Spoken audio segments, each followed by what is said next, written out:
Hey guys, welcome back to the channel. I know it's been a while since I've done a book review, and I apologize for that. I've obviously been busy with some other things, but I hope to kind of return to my roots, quote unquote, and start doing some more book reviews to the best of my ability, as it seems to some of my videos seem to be very popular with the reading crowd, so I'm going to try and give those a shot. And to kind of help ease my way back into doing book reviews again, I'm going to actually start off by doing some very simple books, or at least ones that are simple but a little bit obscure in nature. And there's a good chance for a lot of these books some of y'all may not have ever heard of them, but it's okay because I'm gonna kind of use them as a way to access back my internal reader, I guess you can say, as far as trying to give book reviews on stuff like this. And I guess since these are more obscure titles, I guess maybe it'll kind of help introduce audiences to books they may not have otherwise heard of. So the book I'm going to review today is a book that goes by the title The Black Tattoo by Sam Enthoven. I'm not real sure. I've heard it pronounced both ways. Sam Enthoven, and it's The Black Tattoo. And I don't know much really about the author himself, but I have a feeling this is he's written several books, but this was probably one of his first. And obviously, like I said, it's pretty obscure. I think when I picked up this book, it was the only book in the entire place. There wasn't like multiple of them lined up next to each other. This was like the only copy that I saw in the entire bookstore. So there's that. So to start off, I gotta kind of set the scene. I picked up The Black Tattoo during a time where, there was a bunch of popular teen novels that were focused around the stereotypical like vampire and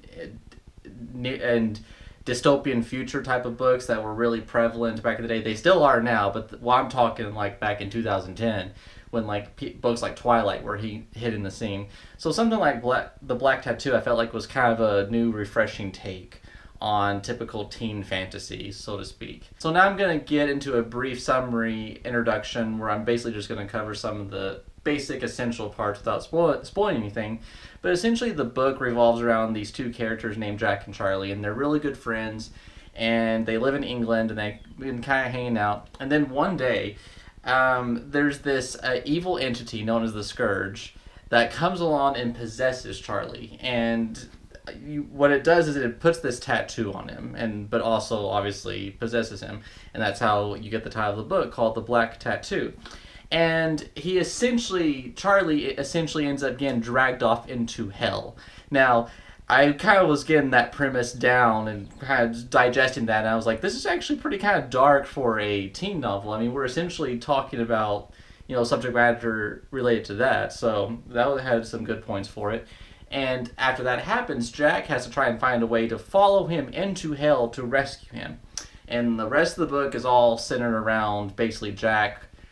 He does ultimately obviously get to hell, but then it's just really the tales about him trying to survive all the different demons and creatures and hordes that are in hell, and some of the challenges he comes across as far as trying to save Charlie. There's another character named Esme, who's this part of this secret brotherhood of sorts, and they have these crazy combat skills among them, and she's able to kind of intercept Charlie as she kind of somewhat witnesses this event happening as well, and she's able to go with Charlie through hell to basically help aid him in his quest, so to speak. Here's what I can say about The Black Tattoo. The Black Tattoo is very imaginative. I mean, Sam was able to create this vivid world with some of the descriptions and imagery that he gives you. It's very surreal.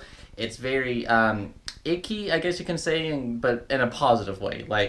The way he describes stuff that you see in hell is something I've never really seen before in all works of fiction that I've seen. I mean, he takes a lot of schemes. I mean, basically what essentially happens is he designs hell, and essentially with this Roman Colosseum setting, because that's one of the challenges that Jack has to go through. But as far as every single description he gives for the individual creatures that Jack comes across, I always thought was very interesting.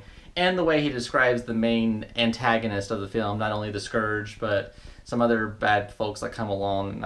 I thought that was really one of the stronger points of the book. From what I can gather, just kind of reading through it, I feel like Sam had these high hopes that the book was going to kind of be a prolonged series, something similar akin to other long drawn out fantasy story teen novels that we have, something like Divergent or Twilight, what have you. And I guess that's what he was kind of hoping for, because the book has like a high sense of grandeur about it, where it feels like Sam kind of dove in headfirst and fell in love with this world and this environment that he created. But because he focused so much on that, other stuff seemed to kind of not get uh, didn't get really accessed that well as far as when he was trying to tell the story. While there is a lot of focus on the characters of Jack and Charlie, I feel like unfortunately their characterization is not executed well. There's not really, as far as whenever they're separated after the main star of the book happens and they get separated, as far as how they delve into their each individual character attributes, it doesn't really, there's no like sense of growth amongst these two characters. They kind of remain the same in the beginning and the same at the end. And also, unfortunately, Jack and Charlie are kind of weak characters, and I don't mean that in a literal sense. I mean like they are a little kind of helpless and weak. Like Esme's always having to try to help Jack, and then Jack, is in the Colosseum, trying to fight all these demons and stuff, and he just can't do anything. Like he has no sense of training, no combat. He doesn't know how to fight, and that's fine and all as far as trying to make him seem real, I guess, to the reading audience. But then it feels like he doesn't have anything unique or special about him, like you may see in other fantasy settings. Usually, generally, the main protagonist has something unique about them, something special about them that separates them from the rest of the flock, and then there's just Jack. And again, while that's fine, you have to, if you're going to make the main character very ordinary in nature, you have to write him well. And unfortunately, I feel like Sam kind of fell flat on that as far as trying to flesh out his characters a little bit more. But also, despite that, you can feel like the way Sam was trying to write the story seemed very enthusiastic. Like, as far as how the plot kind of moves from one spot to the next, there's a lot of enthusiasm behind the words he puts on the page. But unfortunately, as some complaints I've heard about this story, is that it seems kind of convoluted, where you could essentially kind of mismatch some of the stuff in between, and it doesn't seem to connect to each other as it progresses through the story. And I read this book years ago, and to me, how I felt particularly about the ending was that, to me, I personally felt most of the stuff that was leading up to the main climax at the end of the book was just the opposite. It was essentially anticlimactic. I felt like I desired more as far as how the story essentially ended. But again, I feel like Sam ultimately was kind of limited to what he was trying to do, because I felt like he really wanted to extend this into something much longer rather than condense it into one single novel like he did. This book has a lot of potential to be a series drawn out storyline, but unfortunately, with the limitations that he has in the story, it really kind of suffers in this form of execution, as I've repeated many times throughout this review. So that being said, I only recommend Black Tattoo if you want to basically get introduced to a world that seems unique and different as compared to what you've seen before in most teen novels. But don't expect anything that's just going to knock your socks off. This could be like one of those books where you can kind of try to have fun, I guess, trying to see if there's anyone else who has picked up this book and read it as well.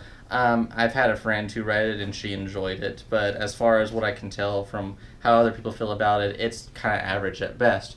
But it does, again, I feel like it has a lot of potential, and whether that upsets you or whatever, as far as like, oh, I would have liked to learn more about this, this, and this, and this, or this could have been extended more if we could have gone into this a little bit more. You may feel that at times throughout this book as well, but again, this is the book that we have, and it's over as far as I'm concerned, unless Sam decides to do something different, but I don't know, we shall see. So that's my review of The Black Tattoo by Sam Enthoven. Pretty decent book for a budding author, I would say.